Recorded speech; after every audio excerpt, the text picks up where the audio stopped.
기도하겠습니다. 하나님 아버지 감사합니다. 이 시간도 주님 앞에 나와 예배하며 말씀을 듣습니다. 목마른 심령 위에 은혜의 담비가 차고 넘칠 수 있도록 도와주셔서 내 잔이 넘칩니다라는 고백이 있게 도와주시옵소서. 아버지 하나님여 정일 감사로 정인덕 권사님의 손녀 김민서 어린이 강남 꽃꽂이에 섬깁니다. 하나님 귀한 딸을 사랑해 주시고 건강하게 잘 자라게 도와주옵시고 총명이 있게 하여 주시고 아버지며 그가 살아가는 가운데 좋은 만남의 복도 허락해 주시옵소서. 예수님의 이름으로 기도합나이다. 아멘. 오직 주의 교훈과 훈계라는 제목으로 말씀을 전하겠습니다.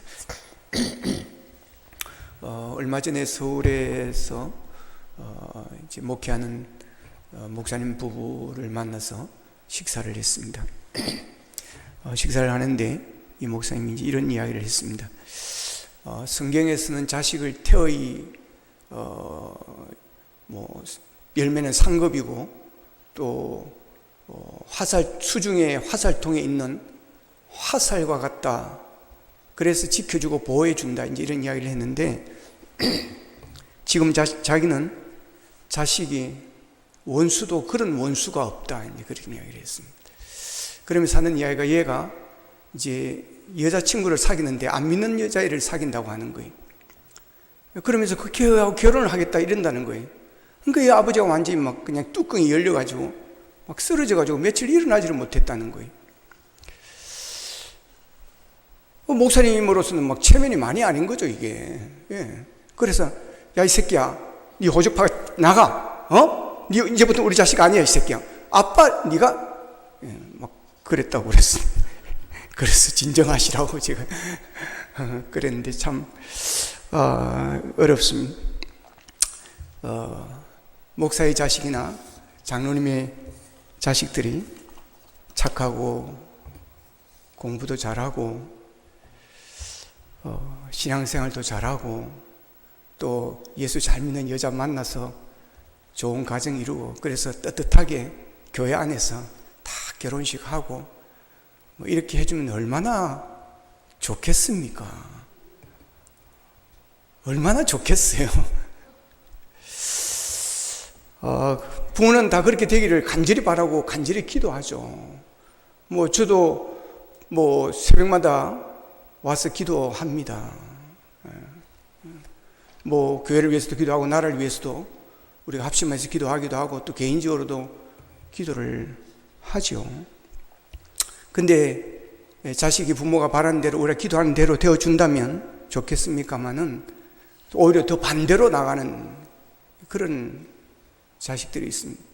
우리 목사 친구들의 자녀들 중에서도 그런 아이들이 있습니다. 방탕하고 세상 낙에 빠져가지고 세상 즐거움을 누리려고 하고, 그러니까 부모는 절망하는 거죠, 이게. 지난 다니엘 기도회 때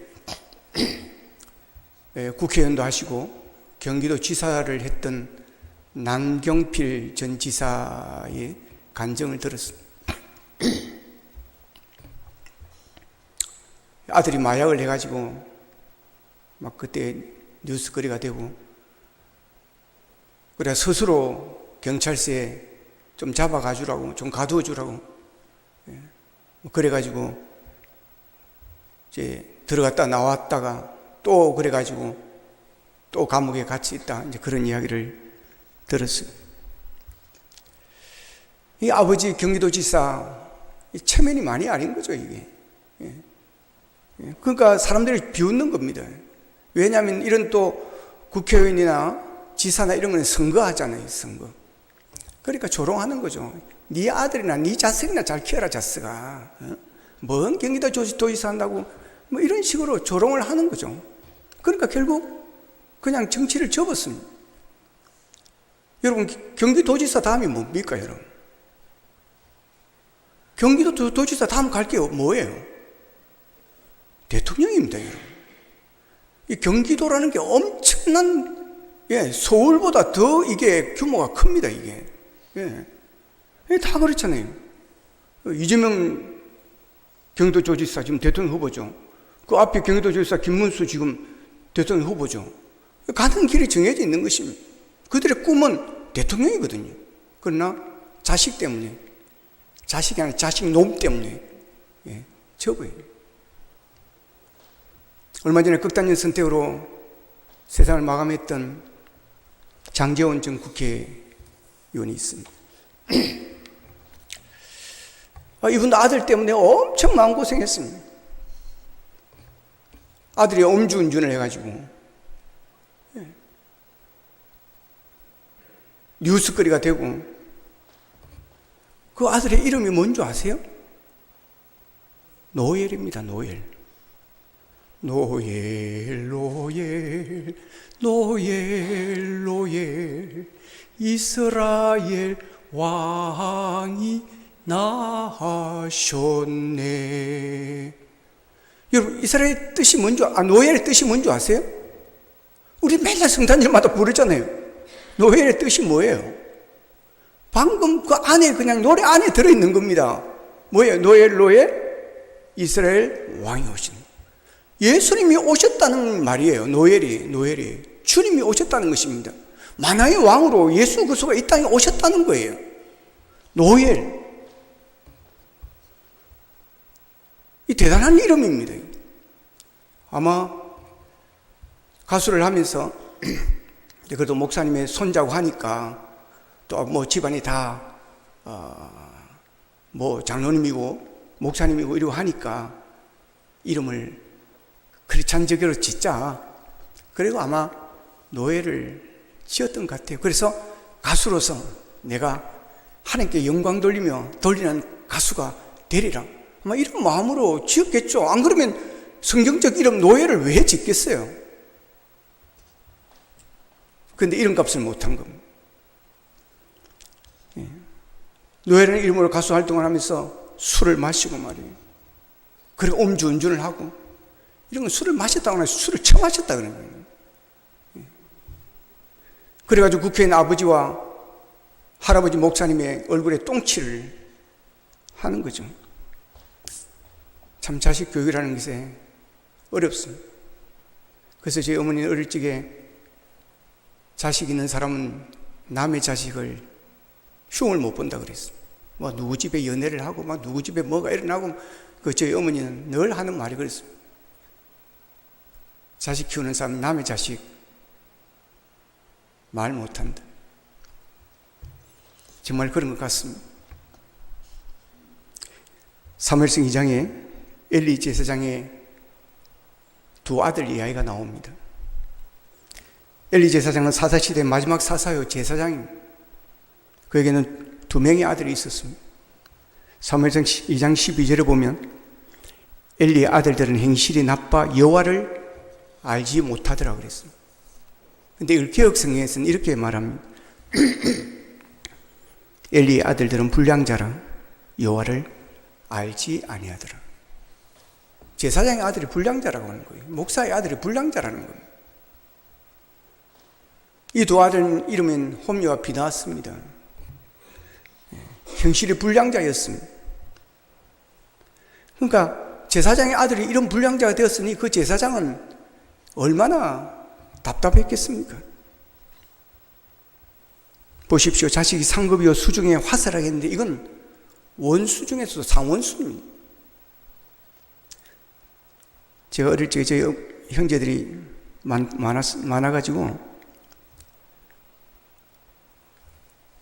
뭐 자주 이렇게 여기서 티격태격 여기서 티격태격 막 이렇게 싸우고 뭐 또 울기도 하고, 그럴 때마다 제 어머니 한숨을 쉬면서 그럽니다. 무자식이 상팔자라는지 맞다 맞아. 무자식이 상팔자다. 요즘 젊은이들이 이 무자식이 상팔자라는 말을 빨리 깨달은 것 같아요. 저도 이걸 빨리 깨달았으면 더 많이 나았을 텐데. 그러니까 애들이 결혼하고 애를 안 낳는 거예요. 결혼해도 애를 안 낳는 거예요. 왜 안 낳겠어요? 무자식이 상팔자라는 것을 얘들이 깨달은 거죠. 그래서 자녀 낳지 않고 부부 둘이 잘 먹고 잘 살겠다는 거, 즐겁게 행복하게 살겠다는 거예요. 괜히 자식들에게 돈 벌어 다 집어넣고, 그러지 않겠다는 거예요. 세상에 보면 자식 때문에 힘들어하고 자식 때문에 죽고 싶어하는 부모들이 많습니다. 오죽하면 무자식이 상팔자라는 말이 나왔겠습니까? 무자식이 상팔자까지는 몰라도 자식 때문에 상팔자의 복을 누리며 행복해하는 사람과 가정이 그다지 많지 않다는 것은 누구도 부인하지 못할 것입니다. 그러나 우리는 성경을 믿어야 합니다. 시편 127편 3절 5절, 이걸 쉬운 성경으로 보면 이렇게 되어 있습니다. 같이 한번 읽어볼까요? 시작. 아들들은 여호와께로부터 온 상속이며 자녀들은 여호와께서 주신 상급입니다. 젊어서 낳은 아들은 무사히 손에 있는 화살과 같습니다. 화살통에 화살이 가득 차 있는 사람은 복 있는 사람입니다. 그들의 성문에서 원수들과 다툴 때 부끄러움을 당하지 않을 것입니다. 아멘. 자녀는 하나님이 주신 복입니다. 옛날엔 자녀가 없다는 것은 하늘부터 복을 받지 못했다라고 그들은 생각했습니다. 심지어는 하늘부터 저주를 받았다고까지 생각을 했습니다. 그러나 그것은 사실이 아닙니다. 하나님이 주시는 많은 복 중에 하나를 얻지 못한 것 뿐인 것입니다. 그러나 자녀가 하나님이 우리에게 주시는 복 중에 하나라는 사실은 우리가 부인해서는 안 될 것입니다. 성경은 자녀는 하나님께 맡겨주신 선물이라 그랬습니다. 그러니까 우리들의 아이들이 우리의 소유가 아니라고 하는 것입니다. 하나님께서 맡겨주신 하나님의 보석들입니다. 하나님께서는 우리에게 보석을 맡겨주셨는데 우리는 그 보석을 마치 냇가에 굴러다니는 값어치 없는 돌처럼 생각하고 있지는 않는지 모르겠습니다. 자녀를 정말로 하나님이 맡기신 보석으로 생각한다면 자식이 아무리 방탕하다 할지라도 포기해서는 안 될 것입니다. 방치해서도 안 될 것입니다. 미국의 텍사스주의 후스턴 경찰국이 못된 자녀를 만드는 10가지 비결을 제시했습니다.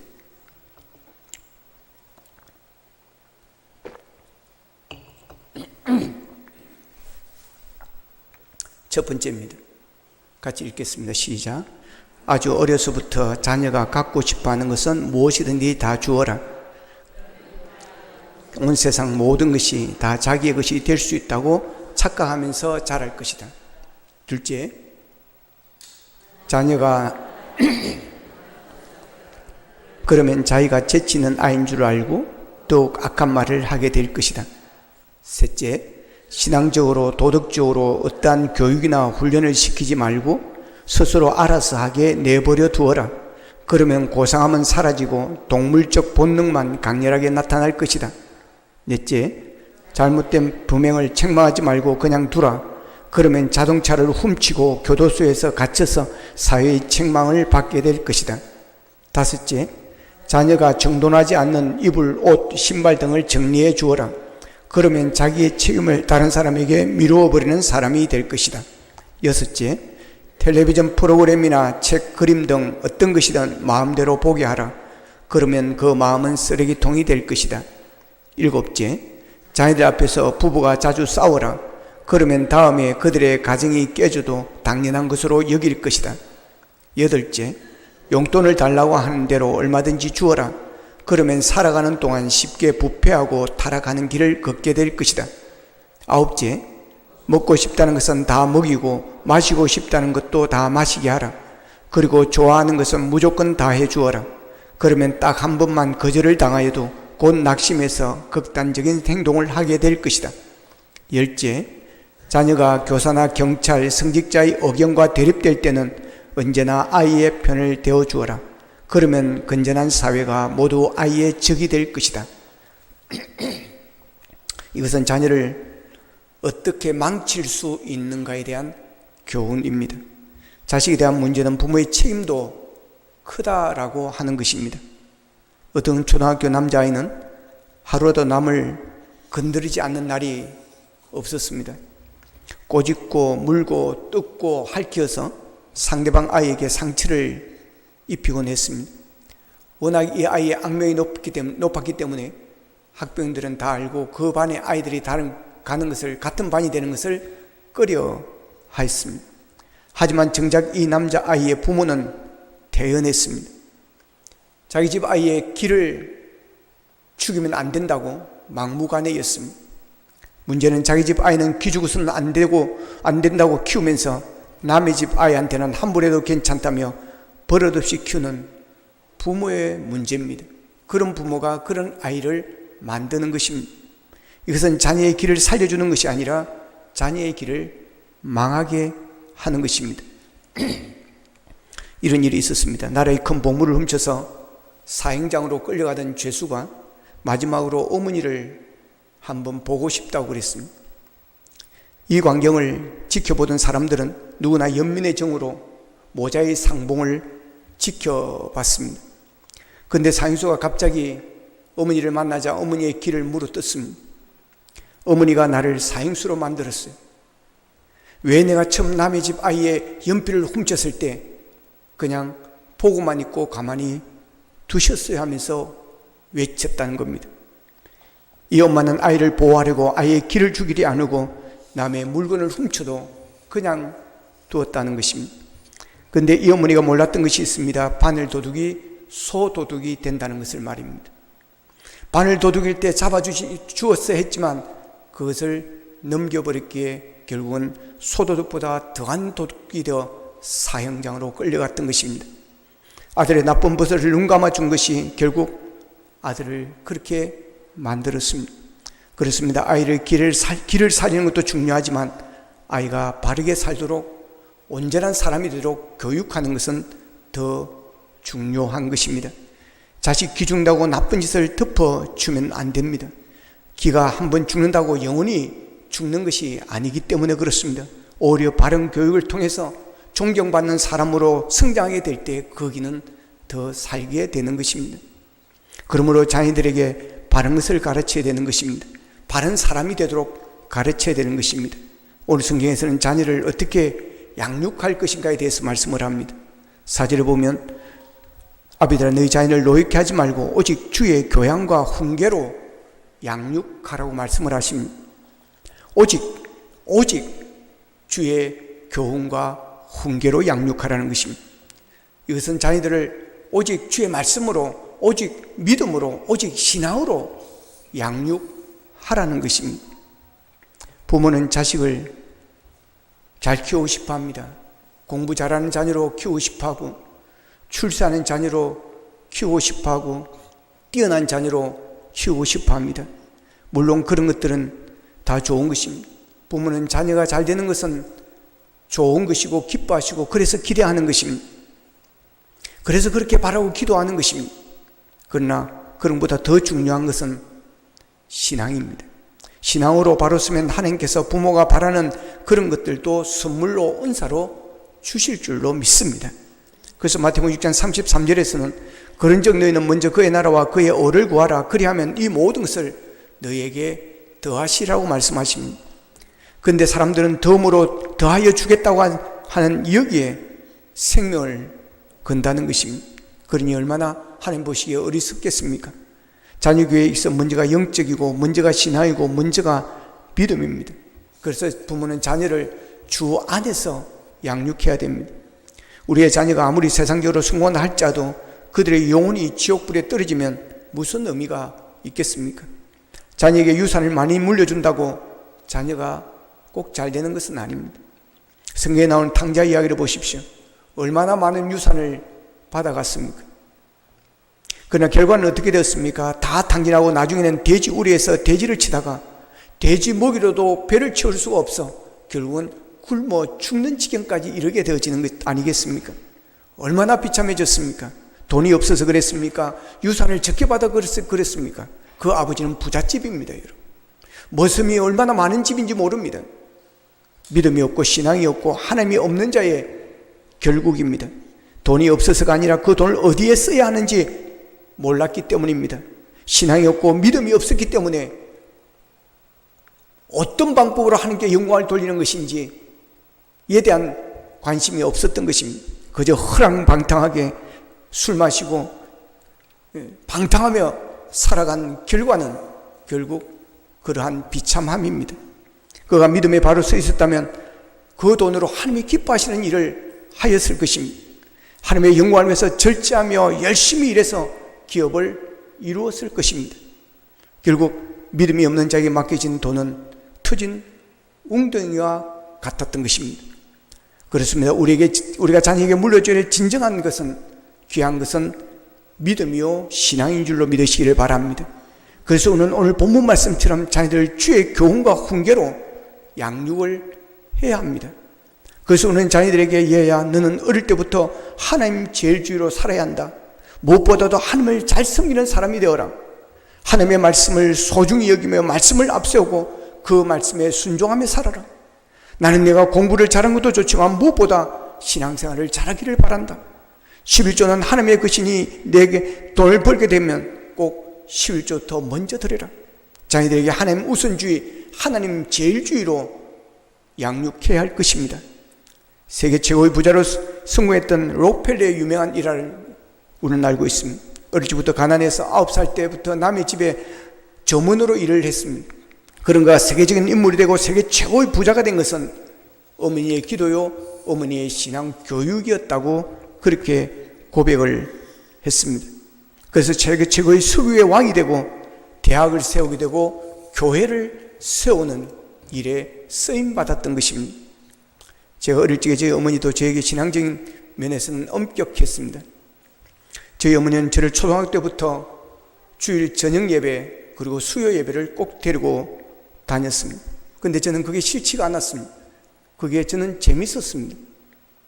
그러다가 제가 고등학교를 부산으로 가게 되고 방학이 되어서 집에 왔을 때 어느 수요일이었습니다. 친구들을 만나서 놀다가 수요 예배를 가지를 못했습니다. 그래 저녁에 들어왔더니 저희 어머니께서 화를 내시면서 내 이놈 네가 공부 좀 한다고 부산으로 가더니 교만에 있어 예배를 소홀히 하는구나. 친구가 하나님보다 더 좋더냐 그러면서 막 혼을 냈습니다. 그래서 제가 앞으로 절대로 그런 일이 없겠다라고 사과를 했습니다. 저는 어릴 적부터 수요 예배, 주일 예배는 말할 것도 없거니와 수요 예배, 주일 오후 저녁 예배를 빠져본 적이 없습니다. 그러기에 고등학교 다니면서도 부산에서도 자연스럽게 그렇게 다녔습니다. 그런데 고향에서 한번 빠지는 바람에 우리 어머니께서는 제가 부산 가더니 군기가 빠져가지고 수요 예배도 안 가고 그런 줄 알고 혼을 내었던 것입니다. 잠언 22장 6절에서는 이렇게 말합니다. 마땅히 행할 길을 아이에게 가르치라. 따라합시다. 마땅히 행할 길을 아이에게 가르치라. 우리가 마땅히 자녀에게 가르쳐야 될 것이 무엇이겠습니까? 하나님을 가르치고 예수님을 가르치고 말씀을 가르치고 그래서 믿음의 사람이 되게 하고 신앙생활을 잘하는 사람으로 살아가도록 만들어야 할 것입니다. 앞에서 이야기했던 사무엘상 2장에 나오는 엘리 제사장의 자녀 교육 실패는 자녀에게 마땅히 가르쳐야 될 것을 가르치지 않은 것이 실패의 요인이었습니다. 사무엘상 2장 12절에서는 이렇게 말합니다. 엘리의 아들들은 행실이 나빠 여호와를 알지 못하더라. 여러분 엘리의 아들들이 누굽니까? 제사장들입니다. 아버지가 제사장이기 때문에 아들도 제사장이 되는 것입니다. 그런데 하나님을 알지 못하였다는 것입니다. 여러분 이게 말이 되겠습니까? 사무엘상 2장 17절에서는 이렇게 말합니다. 이 소년들의 죄가 여호와 앞에 심히 크면 그들이 여호와의 제사를 멸시하였더라 그럽니다. 여러분 제사장이 제사를 멸시하였다는 것은 있을 수가 없는 일입니다. 그 정도로 방탕했습니다. 사람들이 제사를 드리고 제물을 가져오면 제사장은 제물 중 기름 부분은 태워서 하나님께 제사를 드립니다. 그리고 살코기 부분은 삶은 다음에 모세의 율법을 따라서 제사장과 제사 지내는 사람이 나누어 먹는 것입니다. 그런데 엘리의 두 아들은 율법의 절차와 규정을 무시하였습니다. 제사를 드리기도 전에 찾아와서 제사장에게 구워드릴 고기로부터 먼저 가져가는 것입니다. 그것도 아버지의 이름을 빙자해가지고 빼앗아갔습니다. 그리고 사무엘상 2장 22절에 보면 엘리가 너무 늙었더니 그의 아들들은 온 이스라엘에 행한 모든 일과 회막문에서 수종드는 여인들과 동침하였음을 듣고라고 했습니다. 성전에서 간음을 했다고 하는 것입니다. 그것도 제사장이 말입니다. 그것도 안방이나 다른 것도 아닌 하나님의 제사 드리는 그 거룩한 성전에서 결혼한 아내도 아닌 성전에서 수종드는 여인과 동침하는 간음을 저지른 것입니다. 그 결과 어떻게 됐습니까? 하나님의 진노를 받았습니다. 동시에 두 아들이 죽습니다. 그 동시에 두 아들이 죽었다는 소식을 엘리는 아버지는 듣고는 충격을 받고 의자에서 목이 쓰러지면서 목이 부러져가지고 죽습니다. 그렇게 엘리 제사장은 40년 동안의 제사장 생활을 마감하였습니다. 이처럼 엘리의 가문이 쑥대밭이 될 지경까지 이르게 된 원인이 어디 있습니까? 엘리 제사장이 자녀에게 마땅히 가르쳐야 될 것을 가르치지 않았기 때문에 그렇습니다. 두 아들이 배악한 짓을 할 때 징계를 했어야 하는 것입니다. 주의 교훈과 훈계로 양육하라고 하는 것은 여기에는 징계와 채찍도 포함되어 있는 것입니다. 여러분, 절대로 좋은 게 아닙니다. 잘못했을 때는 책망을 하고 징계를 해야 합니다. 교회를 안 가고 예배를 안 드리고 11절 안 하고 하면 가르치고 징계해야 합니다. 잠언 23장 13절 14절에 보면 아이를 훈계하지 아니하려고 하지 말라. 채찍으로 그를 때릴지라도 그가 죽지 아니하리라. 네가 그를 채찍으로 때리면 그의 영혼은 소홀에서 구원하리라 그랬습니다. 아이가 지옥에 빠지는 것을 두고 보겠느냐는 것입니다. 채찍을 때려서라도 건져내야 된다고 하는 것입니다. 성경은 강끈하여 내 집으로 데려오라고 하는 말이 있습니다. 강끈하는 것은 팔을 비틀어서라도 데려와야 한다는 것입니다. 지옥에 떨어지는 것보다 그렇게 해서라도 살려야 된다고 하는 것입니다. 그렇게 몇 대 때린다고 아이 죽지 않는다는 것입니다. 지옥에 보내겠느냐, 아이를 채찍질하여 죽게로 인도하겠느냐라고 말씀하시는 것입니다. 잠언서 29장 15절은 이렇게 말합니다. 채찍과 꾸지람이 지혜를 주거늘 임의로 행하게 버려둔 자식은 어미를 욕되게 하느니라. 그냥 방치해 두고 오냐오냐 하면서 그냥 놔두면 결국은 어미를 욕되게 한, 부모를 욕되게 한다는 것입니다. 앞에서 보았지 않습니까? 자녀들 때문에 부모가 정치를 그만둬야 되고, 여러분, 부모가 그런 수모를 당하는 일들이 일어나는 것을 우리가 옆에서 보지 않습니까? 폭행과 징계는 다릅니다. 귀한 자식일수록 엄하게 키워야 됩니다. 근데 요즘은 귀한 자식이라고 오히려 엄하게 키우지 않으므로 아이들이 버릇이 없어지고 학교에서 선생님까지도 폭행을 하는 이런 일들이 벌어지고 있습니다. 엄하게 키운다고 늘 책망하고 화를 내라는 게 아닙니다. 자녀를 사랑하고 칭찬하고 격려하고 자랑하십시오. 그러나 잘못된 길로 갈 때는 징계를 해야 하라는 겁니다. 징계를 하되 엄하게 해야 됩니다. 그게 아이를 살리는 것이요, 온전한 사람이 되게 만드는 것이요, 그를 소홀에서 천국으로 바꾸어 놓는 것입니다. 이와사 노리유키라는 일본 사람이 쓴 아버지 트레이라는 책에 아버지의 자리라는 그런 글이 있습니다. 어느 도시 지방에서 일어난 일입니다. 초등학교 4년생인 소년이 불단에 놓인 돈을 500~600원을 훔쳤습니다. 그것을 가지고 군것질을 했다는 사실을 이 엄마는 알고 아버지가 돌아오기를 기다렸습니다. 아버지가 돌아오자 이야기를 했습니다. 이야기를 듣는 아버지는 아이를 불러서 아이가 한 일이 얼마나 나쁜지에 대해서 이야기를 합니다. 그리고 자, 지금부터 너에게 물을 5번 붓겠다라고 합니다. 그렇게 말하고 팬티 한 장만 남기고 옷을 모두 벗겼습니다. 이럴 말 차가운 눈발이 날리는 밤이었습니다. 엄마는 놀랍니다. 그만하세요. 그러다가 애 죽이겠어요. 그러나 아버지는 네가 한 짓은 아버지에게도 책임이 있다. 그러니까 아버지도 물을 5번 붓겠다. 그래서 아이와 같이 옷을 벗고 밖으로 나갑니다.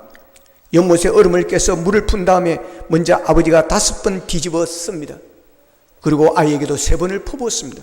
그리고 조금 적게 담아서 아이의 머리에도 2번 붓고는 그 실신한 상태의 아이를 곧바로 양파로 껴안고 뜨거운 목욕탕으로 데려갑니다. 따뜻한 물로 아이의 몸을 데우고 나서 마른 수건으로 몸을 둘러 닦아주었습니다. 그러자 아이가 울면서 옆에 있던 수건으로 아버지의 등을 닦아줍니다. 아버지는 자기도 모르게 아이를 껴안고 둘이서 펑펑 울었습니다. 이때만큼 이 아이가 자신의 피를 나는 아들이라는 사실이 가슴 저미도록 실감나게 다가온 적이 없었다고 말합니다. 그 책은 이렇게 결론 짓고 있습니다. 아마 몇십 년이 지나면 아버지는 죽고 그 소년이 한 가정의 아버지가 되어 자신의 아들을 데리고 산소에 갈 것입니다. 그리고는 그는 자신의 잘못에 대해 애정을 가지고 꾸짖어 주던 아버지의 모습을 자식에게 이야기할 것입니다. 이 산소에 계신 할아버지는 아빠가 어린 시절에 불단에 돈을 훔쳤을 때 그 벌로 차가운 물을 5번이나 뒤집어 씌웠단다. 무척 추운 겨울밤이었어. 하지만 할아버지는 자신도 똑같이 물을 뒤집어 쓰셨단다. 그 뒤 아버지는 절대로 나쁜 짓을 하지 않게 되었단다. 마땅히 행할 길을 자식에게 가르쳐야 한다는 것입니다. 주의 교훈과 훈계로 양육을 해야 한다는 것입니다. 주의 교훈과 훈계를 훈계하고 잔소리하고는 구별해야 되는 것입니다. 주의 교훈과 훈계는 반복해서 해야 됩니다. 아이들이 잔소리라고 생각하고 잔소리라고 들을지 모르지만 그럼에도 불구하고 주의 교훈과 훈계는 멈추면 안 되는 것입니다. 믿음이 중요하고 신앙이 중요하기 때문입니다. 먼저 그의 나라와 의를 구하는 것이 중요하기 때문입니다. 주의 교훈과 훈계로 하나님을 기쁘시게 하는 자녀로, 하나님의 영광을 위해서 사는 자녀로 양육하는 것이 중요하기 때문입니다. 여러분, 공부해라 하는 말의 10분의 1이라도 기도해라 말씀을 읽어라라고 가르치시기를 바랍니다. 돈을 벌써 반드시 11조를 하도록 가르치십시오. 11조는 하나님의 것입니다. 11조를 내가 쓴 것은 하나님의 것을 도둑질하는 것입니다. 하나님의 것을 도둑질하는 자녀로 키우지 마시기를 바랍니다. 여러분, 복은 하나님이 주시는 것입니다. 여러분, 자녀에게 마땅히 행할 길을 가르치십시오. 주의 교훈과 훈계로 양육하십시오. 무엇보다 영적인 것에는 엄하시기를 바랍니다. 자식은 여호와의 주신 기업이요 태의 열매는 그의 상급입니다. 동시에 자식은 하나님께서 우리에게 맡기신 소중한 존재들입니다. 그러므로 우리들의 기쁨을 위한 것이 아니고 우리의 욕심을 위한 것도 아닙니다. 그들은 주님의 자녀에게 주의 뜻대로 길러져야 되는 것이고 주의 형상대로 양육을 받아야 하기 때문입니다. 아무리 돈이 많아도 그 돈으로 어린이 아이의 육체는 성장시킬 수 있으나 그러나 그들의 마음과 영혼은 성장시킬 수가 없습니다. 오직 하나님의 말씀만이 여러분 사랑하는 자녀들의 영혼을 성장시킬 수가 있고 그들이 하나님께 영광 돌리는 자녀로 살아가게 만들 것입니다. 우리 모두가 다 자녀들을 주의 교훈과 훈계로 그리고 마땅히 행할 길을 가르쳐야 할 것입니다. 그런 우리가 자녀들을 키우는 데 있어서 그렇게 하지만 우리의 뜻대로 잘 되지 않을 때가 있습니다. 그러나 우리에게는 기도가 있습니다. 지금 자녀 때문에 힘들고 어려운 분들이 계실 것입니다. 애먹이는 자녀로 인하여 속상해서 못 살겠다고 하시는 분도 계실 것입니다. 그런 자녀들에서 우리는 기도해야 될 것입니다. 기도가 아니라 내가 뭔가를 하려고 하면 할수록 스트레스는 더 받고 관계는 더 악화되어질 것입니다. 그러나 포기하면 안 됩니다. 우리에게는 기도가 있습니다. 자녀가 좀 방탕할지라도 자녀가 골칫덩어리를 할지라도 포기하지 마시고 기도하시기를 바랍니다. 서울에서 만났던 친구가 얼마 전에 시간이 좀 지나 전화가 왔습니다. 그 둘이가 어떻게 갈등하더니 사이가 안 좋아졌는데 헤어졌단다. 하나님께서 우리 기도를 들어주셨는가 보다 그러니 들어줬는지 안 들어줬는지 모르겠습니다. 여러분, 기도는 헛되지 않음을 믿으시기를 바랍니다. 우리는 성 어거스틴의 어머니 모니카에 대한 일화를 잘 알고 있습니다. 모니카가 기도했지만 어거스틴은 더 방탕합니다. 술집 여자하고 막 동거를 하고 더 방탕해, 이단에 빠지고 더 방탕해지는 겁니다. 모니카는 기도해도 안 되는 겁니다. 그래서 절망을 하는 겁니다. 통곡을 하는 겁니다. 하나님 어찌하면 됩니까? 내가 할 수 있는 게 뭐가 있습니까? 그렇게 통곡을 하면서 울고 있을 때 암브로시우스 감독이 등을 두드리면서 위로합니다. 따라 괜찮다. 힘을 내라. 기도하는 자식은 결코 망하지 않느니라. 따라합시다. 기도하는 자식은 결코 망하지 않는다. 여러분, 자녀를 위해서 기도하십시오. 여러분의 기도가 자녀를 살리고 자녀가 잘되게 하실 줄로 믿습니다. 여러분의 자녀를 주의 교훈과 훈계로 양육하십시다. 그래야 여러분의 자녀들의 믿음의 사람이 되고 하나님의 기쁨이 되고 신앙생활을 잘하고 하나님 앞에 귀하게 쓰임받는 복된 자의 길을 걸어가기를 주님의 이름으로 축원합니다. 기도하겠습니다. 이 시간 우리 모두 말씀 붙들고 함께 기도하기를 원합니다. 자녀들을 위해서 기도하기를 원합니다. 좀 어려운 세상입니다. 혼탁한 세상입니다. 자식을 우리가 마음대로 할 수가 없습니다. 하나님, 우리의 기도를 들으셔서 우리의 자녀들이 주님 품으로 돌아오기를 원합니다. 예수님께 붙잡힌 자녀들이 되어지기를 원합니다. 하나님의 기쁨이 되기를 원합니다. 하나님이 주시는 복을 받고 살게 도와주시기를 원합니다. 아버지, 우리 어린 자녀들 주의 교훈과 훈계로 양육하기를 원합니다. 마땅히 행할 길을 가르치게 하여 주시옵소서. 듣든지 안 듣든지 하나님 가르치게 하여 주셔서 저들이 하나님께로 돌아오게 하시고 온전히 하나님 앞에 충성된 자로 살게 하시고 착하고 성실한 자로 살아가게 하시고 아버지 세상 사람들에게도 존경받는 자녀로 살아갈 수 있도록 도와주시옵소서. 자녀들의 건강을 지켜주시옵시고 아버지 저들에게 힘을 다하여 주시고 저들의 신 은사와 사명을 저들이 발견하게 하여 주셔서 그것으로 하나님께 위대하게 쓰임받는 복된 자의 삶을 갈 수 있도록 도와주시옵시고 우리의 자녀들이 방탕한 자리에 있다면 하나님 그들이 끊고 돌아올 수 있도록 아버지의 모니카의 기도를 들으시고 아버지의 어거스틴이 위대한 승직자가 되었던 것처럼 하나님의 놀라운 기도의 응답이 있게 하여 주시옵소서. 다같이 기도드리겠습니다. 삶으신 아버지 하나님 감사하고 감사합니다. 오늘도 아버지며 자녀에 대해서 우리가 함께 말씀을 나누고 어렵고 힘든 아버지 하나님며 자녀 양육 아버지님 그래도 우리가 하나님의 원리를 따라 살기를 원하고 원리를 따라 가르치기 원하여 이 시간 저희들이 함께 말씀을 나누었습니다. 하나님 아버지 우리의 자녀들을 마땅히 가르칠 것을 가르치게 하여 주시옵소서. 공부도 가르쳐야 되지만 아버지 하나님여 말씀도 가르치게 하시고 아버지 주의 교훈과 훈계로 자녀들을 양육할 수 있도록 도와주시옵소서.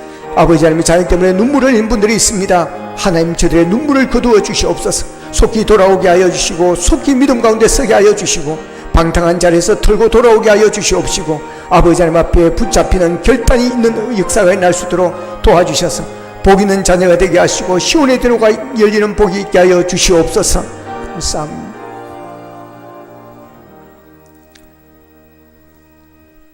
하나님 우리의 자녀들을 위해서 함께 기도했습니다.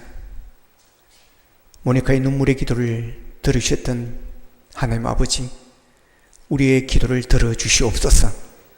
자녀들이 주님 앞에 바로 서기를 원합니다. 주님 앞에 돌아오지 않은 자는 돌아오기를 원합니다. 아버지는 방탕한 자료가 있는 자녀들이 있다면 아버지며 돌아오게 하여 주셔서 어거스틴의 복을 받을 수 있도록 도와주시기를 원합니다. 우리의 어린 자녀들 또 자손들 손자들이 있습니다. 하나님이여 저들에게 복을 다하여 주시고 주의 교훈과 훈계로 마땅히 할 길을 가르쳐 저들이 예수 안에서 성공하며 예수 안에서 복된 자로 살게 하여 주시옵소서. 예수님의 이름으로 기도합나이다. 아멘.